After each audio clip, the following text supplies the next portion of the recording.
we're friends with another guy called DJ High Tech, and we've been doing different things, on our own, and then when we kind of linked and started the Antwoord. I know it's just kind of organic. I can't remember exactly. It was a long, you just start messing around with stuff and it kind of works. What would you guys classify yourselves? Hip hop or ravers? Where do you get your main inspiration from? Probably rave. Yeah, Yolandi likes rave, and I've got like a rap background, so it is kind of a combination of rave and rap. We like the high energy of like rave music and like the hardcore, like kind of bang of like rap music. So it's a kind of pretty much a 50-50 combination of the both. Cool.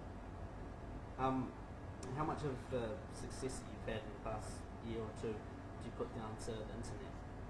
Well, it's everything, like TV and radio and magazines and that sort of thing, and CDs are pretty much becoming like quite old school, like VHS or something. So we, the interwebs are right there for everyone to use. But we didn't really like plan that. That was just a kind of a lucky thing, really. We just made our music. We have a live show, and we made some music videos and took some photographs. Simple Simon, and then we worked a long time to put it all together, and then a friend put together the Antwoord.com for us, and then we just in January last year we just put it all together into that that's all into that cyberspace, into that place. And we didn't even want to put our stuff on YouTube, but just our site kept crashing, and because we were streaming it off our own. I didn't know what a server and all that sort of stuff was, but I just found out about it, and so we just we've started streaming all our videos through YouTube, so we wouldn't because we started owing people money for the amount of traffic that was coming off. In South Africa, you don't get unlimited bandwidth, so we had to pay this guy all our money we had because of the downloads we were getting, and then put it on an American infinite server or something, and then everything just went fucking mental. Nice. How did you guys come to work, speaking of America, how did you come to work with Diplo on your latest track, Evil Boy? How did we, Diplo started posting things of about Yolandi on his blog or something, and then he just sent us this beat and we wrote it out. Oh yeah, and then he sent us a beat, and then we didn't know who he was, and then the beat was real nice, and then we kind of just and then we met him, and where did we meet him? It was the first time to play overseas at Coachella. There's fancy festival there that you drive around on golf carts to go perform, and then we met Diplo there, and then we got on good, and then we made the song. Can you explain exactly what you mean by Zef music? What is Zef to you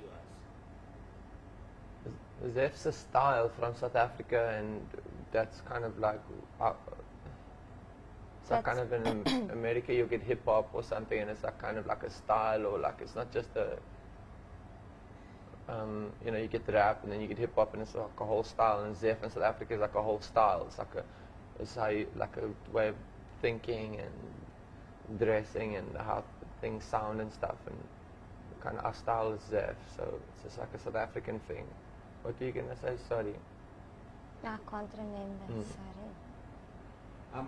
Okay, it's a weird one. If you guys were going to do a collaboration with someone like Justin Bieber, for example, what do you reckon the subject matter would be? I don't think we would do a collaboration with him. It would be, say, pull down your pants, let me see if you're a girl or boy or something. That would be quite a nice hook. Yeah. What can fans at the Big Day Out expect for your show tomorrow?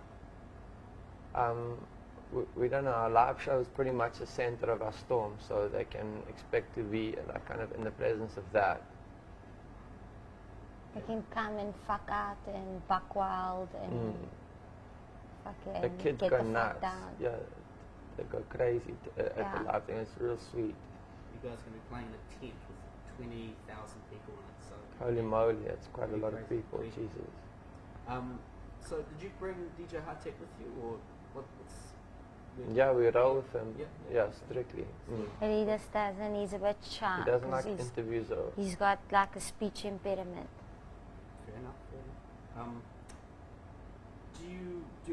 Did you always want to be rappers growing up? Did you ever think you'd get paid to travel the world representing South African, Zef culture? I knew I wanted to be a rapper. I didn't know I was going to get paid for it until recently. And I always wanted to fly around the world, but I didn't know it was, that it was going to happen. It was going to take so fucking long to kick. But Yolandi, she got started early. She's the young blood in the force, in the team.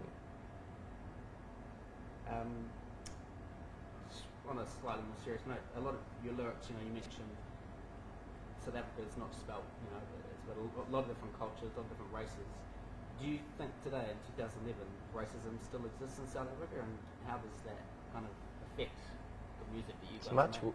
It's much worse, and we've traveled around the world now. The racism is like it's like everywhere around the world, but it's like when we've been to like England, for instance, it's a million times worse. In UK, but they don't talk about it. It's like a more like silent, like violent thing. And in America, it's also like floating around, much worse than South Africa. South Africa was like that thing was kind of, it was like an 80s thing, and it's kind of way mixed. But It's kind of old-fashioned like now. an old thing. It's not really like Irrelevant. cool anymore. There's a bit of racism because it's run by like black people towards like whites a little bit, but that's like whatever. It doesn't matter. It's like, but it's also like the cultures are very merged. Like when I said I represent all those different cultures, is a thing of like that is, I think so everyone like got all pumped up about that and thought because South Africa is like synonymous with racism, or it used to be until, when you ask people, someone said a funny thing to me recently. When you ask someone like up to recent, if you think South Africa, the first word that comes to mind would be like apartheid or racism. And now when you ask people South Africa, what's the first word that comes to mind? People are like Zef, which is a nice transformation. And when I say I represent all those things, it's because South Africa is like a merger of all those things, where it used to be like forcibly like kept apart. For a while now, it's been like just not like harmoniously merging, but it's just kind of like, that's what's like all fucked into one thing, and it kind of works, in a dysfunctional way, we love it there. So it's more of a melting pot. Everything's finally. That's what gives it its flavor. Yolandi, you have rats, pet rats and things. How old is your rat, and what's its name? Well, I've got 30 rats, and it's hard to tell the difference, and I call them all sneaky prawns. And my oldest rat, which was 3 years old, he was this big. His name was Gumi. He recently passed away, and I got him stuffed. So when I get back, he'll be ready. It took almost 6 months for the process to happen, because they had to treat the skin and everything.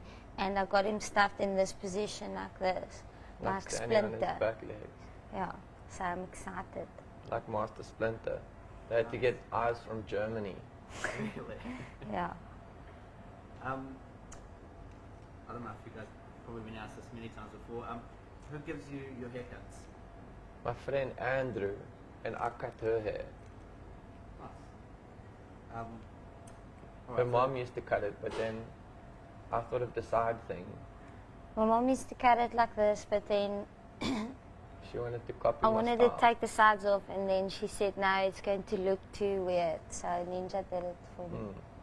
I didn't care, I just cut it off. Now my mom also cut her hair like this. You've only just arrived in New Zealand, but what are your impressions so far? What had you heard about Kiwis before you came here? What? I know What's about New Kiwi? Kiwi. Zealand, sorry, Kiwi. We Ah. have Kiwi shoe polish in South Africa. I don't know if it's from New Zealand. Yeah. Kiwis is Australia, is it? Is it like the fruit? No, the kiwi fruit. No, it's a little Kiwi's animal little with a bird. long beak, like a hardy dog. I don't know that much about it. I just know that like Bilbo Baggins is from New Zealand, and I can't tell the difference between a New Zealand accent and an Australian accent, but it's probably different. Why? But my ear's not like that. Everyone says when we go overseas, are we from Australia? Which I'm like, yeah, so I think it takes a while to like notice like little things like that. What is the difference? There is a difference. They talk more with like more of an E, like they, you know, and they're a bit whinier, you know. Oh. It's a bit Little bit more coarse. tangy. Yeah, it is. Yeah. It sounds like a little bit more, So yours is more refined. like more fancy.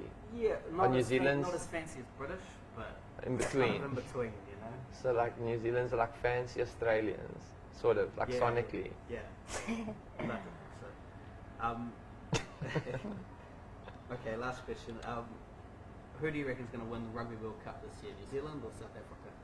I don't know. The All Blacks used to be like almighty, but Yeah. yeah, we always used to be scared of them until we beat them.